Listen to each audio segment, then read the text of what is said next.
నమస్కారం సార్. నమస్తే సార్, జనరల్గా ప్రతి ఒక్క భార్యకు కూడా ఇది డౌటే నేను అడుగుతున్నాను. ఏంటి అంటే, భర్త తనతో కాకుండా వేరే ఇంకొక స్త్రీతో కనుక మానసికంగా దగ్గరైనా ఫైనాన్షియల్ పరంగా షేర్ చేస్తున్నా అది చీటింగా కాదా సార్? అబ్సల్యూట్లీ, అసలు డౌటే లేదు. భార్యతో కాకుండా ఇంకా ఏ అమ్మాయితోనూ సన్నిహితంగా మానసికంగాను, శారీరకంగాను, ఫైనాన్షియల్గా గాను ఏ రకంగాను ఇంకొక అమ్మాయి వాడి జీవితంలోకి రాకూడదు. ఇది ఫిక్స్ అండ్ ఫైనల్. ఓకే, ఇందులో అసలు డౌటే లేదు. మనకేదో వెస్టర్న్ కల్చర్ నుంచి కొన్ని అప్పు తెచ్చుకుని నాకు నచ్చితే ఉంటాను, ఫ్రెండ్షిప్, మేము ఫ్రెండ్సే కానీ అలా కాదు, ఇవన్నీ నాన్ సెన్స్ అండి. అలా ఉండదు. ధర్మపత్ని ఒకసారి భార్య అయిపోయాక నువ్వు ఏది చేసినా సరే, ఇంకా మానసిక భార్యలు లేరు. ఓకే, ఓన్లీ ఒక్కటే, మనకి ఎప్పుడూ ఒకటే భార్య. వెరీ ఇంపార్టెంట్ ఇది. అండ్ ఎవరెవరితోనూ కంపేర్ చేస్తారు, వాళ్ళకి లేరా 3 భార్యలు, దేవుళ్ళకి లేరా 2 భార్యలు టైప్లో. నాన్ సెన్స్ అదంతా. దేవుళ్ళతో మనం కంపేర్ చేసుకోకూడదు. Very important. అండ్ ఎవరైనా సరే భార్యనే ఇంపార్టెంట్, భార్యనే ఇంపార్టెంట్. ఇంకొక there is no other option at all. Okay, so వేరే వాళ్ళకి, వేరే అమ్మాయికి నీ జీవితంలో స్థానము లేదు. అందరూ అలా దూరంగా ఉంటారంతే. ఓకే, ఇది వెరీ ఇంపార్టెంట్. అసలు బై బర్త్ ఇది గుర్తుపెట్టుకోవాలి. లేదా అలా లేదు, నేను వేరే అమ్మాయితో దగ్గర అవుతాను, వేరే అమ్మాయి అంటే ఇక డైవర్స్ ఇచ్చేసి దీన్ని తెంపుకొని, నేను చెప్తున్నాను కదా, ఒక అమ్మాయితో బాండ్ అనేది, ఒక పెళ్ళి అనేది ఎన్నో రకాల కార్మిక బంధనాలు. అవి చాలా పెద్ద బంధం. అది ఎప్పుడైతే ఇలాంటి కార్మిక బంధాలు చేసినప్పుడు దోషము చేస్తామో దట్ విల్ లీడ్ టు ఎనలేని పాపం అన్నమాట. పాపం, మనకి పాపం అంటే చాలా రకాలుగా చెప్తుంటారు. మెయిన్ పాపం ఏంటి తెలుసా? అజ్ఞానమే పాపం. ఇది తెలియకపోవడమే పాపం. ఈ తెలియకపోవడమే ఏం పాపం అంటే, నేను నమ్మి ఒక భార్యగా నేను ఒప్పుకున్నాక నాకు వేరే స్త్రీతో సంబంధమే లేదు. ఇది వెరీ ఇంపార్టెంట్, చాలా ఇంపార్టెంట్. క్యాజువల్గా ఆఫీస్ ఫ్రెండ్స్ అని క్లోజ్గా ఉన్నాము, బూతులు మాట్లాడుకున్నాము, జోకులు వేసుకున్నాము, నాన్ సెన్స్. అది ఉండదు, అది ఉండకూడదు. ఎంత త్వరగా అందులోంచి బయటకు వస్తే అంత మంచిది. ఒకవేళ అలాంటిది ఏదైనా అట్రాక్షన్ వస్తుంది అంటే, బాబు వద్దు నాకు అని పరదా వేయడం చాలా ఇంపార్టెంట్. లేనన్ని రోజులు ఏం కాదు, క్యాజువల్ ఫ్రెండే. ఎంత జీవితంలో ఎన్ని నష్టపోతామంటే అన్ని నష్టపోతాం. నా భార్య సరిగ్గా లేదు కాబట్టి నేను ఇట్లా చేశాను, నా భార్య నాతో మంచిగా ఉంటే ఇలా ఎందుకు చేస్తాను, ఏదేమైనా కానీ భార్య చేయకూడదు. తప్పే అది. నువ్వు లోపల ఎన్నన్నా కారణాలు చెప్పుకో, నా భార్య సరిగ్గా లేదు, నా భార్యకి బాగాలేదు కాబట్టి అది నాతో సరిగ్గా ఉంటే అన్నీ బాగుండు, ఎప్పుడు ఇంటికి వెళ్ళినా కోపం పడుతుంది. No way. ఏదన్నా కానీ నువ్వు యాజ్ హస్బెండ్ అట్లా ఉండాలి అంతే. నువ్వు కదలకూడదు. నువ్వు గనక తప్పుదారి పట్టి దానికి కారణాలు ఆమె అని చెప్తున్నావు అంటే రాంగ్. ఏదేమైనా కానీ, ఓకే, ఏదేమైనా కానీ తప్పు అంటే తప్పే. ఇందులో వెరీ స్పెసిఫిక్గా కామన్గా వచ్చేవి ఇలాంటి ప్రాబ్లమ్సే. నా భార్య నాతో ఎప్పుడు కోపంగా ఉంటుంది, నా దగ్గరికే రాదు, నన్ను ఎప్పుడు ఇన్సల్ట్ చేస్తుంది, నన్ను ఎప్పుడు అందరి ముందు తిడుతుంటుంది.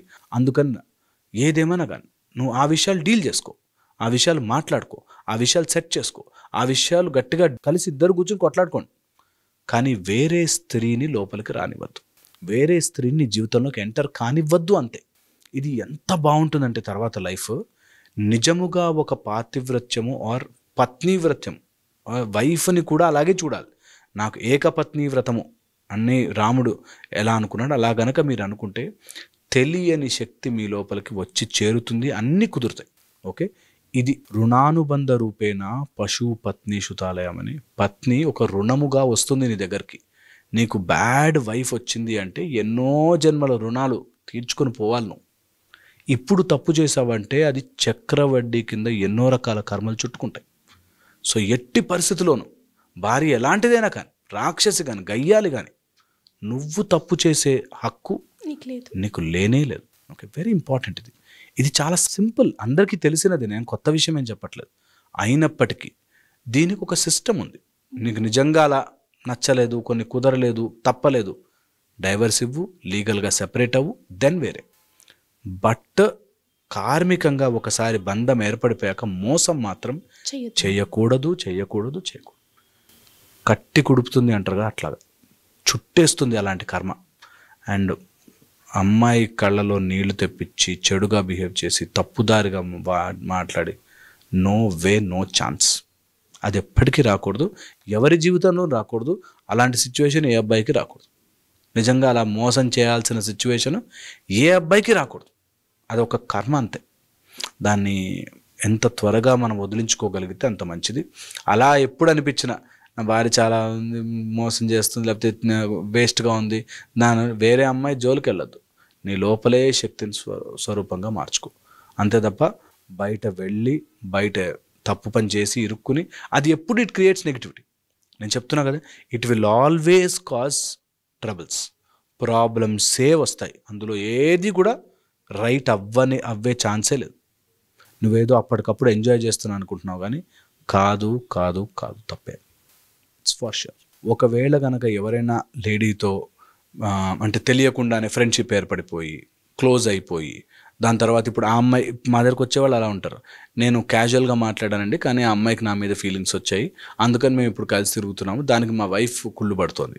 ఓకే, నువ్వు ఎట్టి పరిస్థితుల్లో దాన్ని అలౌ చేయకూడదు, నెంబర్ 1. నెంబర్ 2, ఒకవేళ అలా ఎవరికైనా ఉంటే clarify it and come out of it. అది ఎంతకైనా సరే నువ్వు కావాలని కూడా గొడవ పెట్టుకున్నా బయటకు వచ్చి, ఎప్పుడు never do that. Okay, third and the most important point నేను ఇందులో చెప్పాలనుకున్నది, ఒకవేళ నువ్వు అట్లా బయటకు రాలేని పరిస్థితిలో ఉంటే కంపల్సరీగా అలాంటివి నీకు జరిగిపోయాయి, తప్పు అయిపోయింది, ఇంకా నా వల్ల కాదు, నేను ఎట్లా చేయాలనుకుంటే ఖచ్చితంగా పర్మిషన్ తీసుకోవాలి, మాట్లాడాలి, తిట్లు తినాలి, దెబ్బలు పడాలి, తెలుసుకోవాలి అండ్ కమ్యూనికేట్ చేయాలి, చెప్పాలి, సారీ చెప్పుకుని క్షమించమని చెప్పి వదిలించుకోవాలి. అంతేకాని దాన్ని ఊరికే ప్రొలాంగ్ చేస్తూ ఎంగేజ్ చేస్తూ ఇద్దరికి న్యాయం చేసేద్దాము, ఇద్దరిని కలిపి చూసేసుకుందాము, అలా జరగదు. దీంతో ఎప్పుడైతే డబ్బు వస్తుందో, ఫైనాన్సెస్ ఎప్పుడైతే ఇన్వాల్వ్ అవుతాయో ఇంకా చెడుగా జరుగుతుంది, ఇంకా చెడుగా మారుతుంది, ఇంకా తప్పుగా మారుతుంది. అందుకని never ever do that. Never వేరే అమ్మాయిని నీ లైఫ్లోకి తీసుకొచ్చి డబ్బు రూపంలోనూ లేకపోతే శారీరక రూపంలోనూ మానసిక రూపంలోనూ అట్రాక్ట్ చేసే పనులు చేయకూడదు. చాలామంది ఏం చేస్తారంటే భార్య ఉంటుంది కానీ వేరే అమ్మాయిని అట్రాక్ట్ చేసే విధంగా మాట్లాడి బిహేవ్ చేస్తారు, which is wrong. Cheap behaviour, అది చీప్. ఎవరైనా కానీ నీకు లిమిట్ అంతే. నువ్వు ఎట్టి పరిస్థితుల్లోనూ వేరే అమ్మాయిని అట్రాక్ట్ చేయలేవు. ఒకసారి నీకు మ్యారేజ్ అయిపోయిన తర్వాత నీకంటూ భార్య వచ్చాక వేరే అమ్మాయిని అట్రాక్ట్ చేసే పని నువ్వు చేయకూడదు. ఓకే, వాళ్ళని ఏదో అట్రాక్ట్ చేయాలని అలాంటివి ఎప్పుడు మనం చేయకుండా ఉండాలి. అలాంటిది ఏదైనా దోషం ఉంటే, అలాంటిది ఏదైనా పాపం ఉంటే మనకి ఎంత కుదిరినా సుబ్రహ్మణ్య స్వామికి మనం కనుక ప్రే చేసుకోగలిగితే, సుబ్రహ్మణ్య అభిషేకం చేయించగలిగితే ఇలాంటివి ఏవైనా చెడు ప్రభావాలు ఉంటే మెల్లగా పోతాయి.